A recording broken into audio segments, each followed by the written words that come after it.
Ако се интересувате от грижа за кожата, няма как да не сте забелязали една съставка, която напоследък е, навсякъде. Днес ще надниклим зад кулисите на една билка с невероятна история, от древни легенди до супермодерни научни лаборатории. И така, големият въпрос е, коя е тази съставка, която обещава да успокои, да възстанови и да подмлади кожата ни? Сигурно вече сте я срещали, и то под няколко различни имена. Става дума за Centella asiatica, може би ви е позната като готокола, а в козметичния свят най-често ще я видите като цика. Да, точно така, цика. Но зад всички тези имена стои едно и също, всъщност, доста забележително растение. Нека да видим защо точно сега тази билка се превърна в такава звезда. Какво се крие за цялата тази популярност? На пръв поглед, Centella asiatica е доста невзрачно растение. От семейството на Магданоза обича да расте около вода, няма някакъв специален вкус или мирис, но, както често се случва, външния вид лъже. Истинската сила на това растение е скрита дълбоко в него.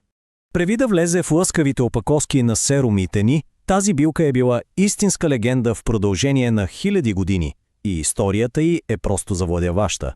В Китай, Индонезия, в аюрведическата медицина, там я наричат билката на дълголетието. И това не е просто някакво поетично име. Зад него стоят векове на употреба и няколко, меко казано, впечатляващи легенди. Най-известната история, която се разказва, е за един китайски билкар, който уж доживял до над 200 години. А тайната му? Всеки ден приемал готокола. Точно тази легенда и печели славата на извор на живота. Но да оставим легендите на страна. В практиката са я използвали за почти всичко. За по-бързо зарастване на рани, за бистър ум и по-добра памет, дори при сериозни кожни проблеми. Била е нещо като универсално лекарство. Добре, да се върнем в наши дни. Какво казва модерната наука за всичко това? Нека да видим какви са реалните ползи за кожата, които я правят толкова търсена днес. И така, какво точно прави тя за кожата ни? Списъкът е дълъг. Помага за възстановяване при рани и белези, успокоява всякакви възпаления и зачервенявания, бори се с сухотата, като заздравява кожната бариера, стимулира колагена, за да изглади финните линии и дори помага при петна и акне. Направо универсален боец. Супер! Но как става цялата тази магия? Всъщност не е магия, а чиста наука. Всичко се дължи на едни много мощни активни съставки в нея, като мадекасозит и азиатикозит. Те карат кожата да произвежда повече колаген, за да е еластична.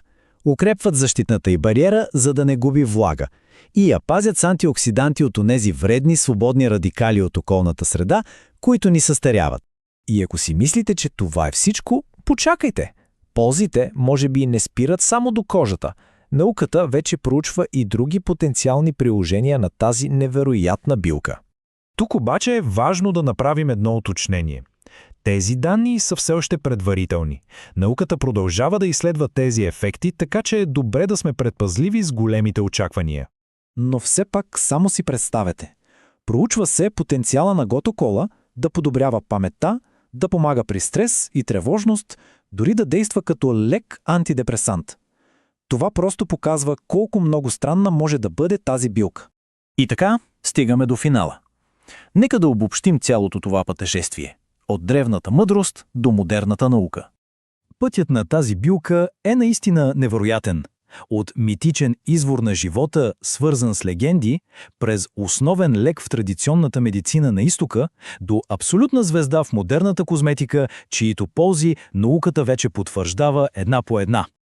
В крайна сметка, Centella asiatica е перфектният пример за това как древните знания и съвременната наука могат да работят ръка за ръка. Пътят от полето до лабораторията я превърна в незаменим помощник за нашата кожа. И всичко това ни остава с един последен въпрос, който те кара да се замислиш, нали? Колко ли още такива природни съкровища, познати на предците ни, просто чакат да бъдат приоткрити от науката, за да разкрият пълния си потенциал?